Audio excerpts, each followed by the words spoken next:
Praise the lord. ఈరోజు మీకోసం జీవము గల దేవుని మాట. లూకాసు వార్త 5వ అధ్యాయము 5వ వచనం. సీమోను ఏలినవాడా, రాత్రంతయు మేము ప్రయాసపడితిమి గాని మాకేమీ దొరకలేదు, అయినను నీ మాట చొప్పున వలలు వేతునని ఆయనతో చెప్పెను.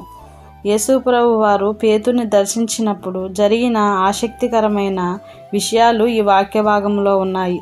పేతురు రాత్రంతయు సముద్రంలో కష్టపడినా చేపలు దొరకలేదు. అప్పుడు వాక్యాన్ని బోధించిన తరువాత యేసుప్రభు వారు దోణిను లోతునకు నడిపించి వల వేయమని పేతురుతో చెప్పినప్పుడు విశ్వాసంతో యేసుక్రీస్తు వారి మాట చొప్పున పేతురు వల వేసిన వెంటనే వల పిగిలిపోయేటంత విస్తారంగా చేపలు దొరికాయి.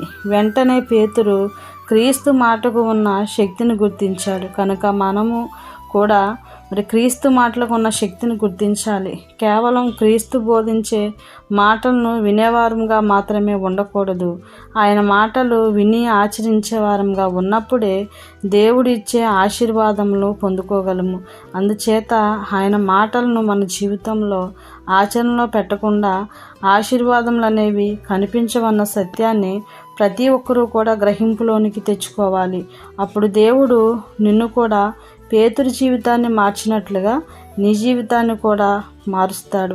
కనుక ఈ ఉదయకాల సమయంలో వాక్యం తెలియచేస్తున్నట్టుగా నీ ఆత్మీయ జీవితంలో దేవుడి మాటకు విలువనిస్తూ ఆ ప్రకారంగా నడుచుకుంటూ ఉన్నావా లేదా తెలుసుకుని సరిచూసుకుని సరిచేసుకో.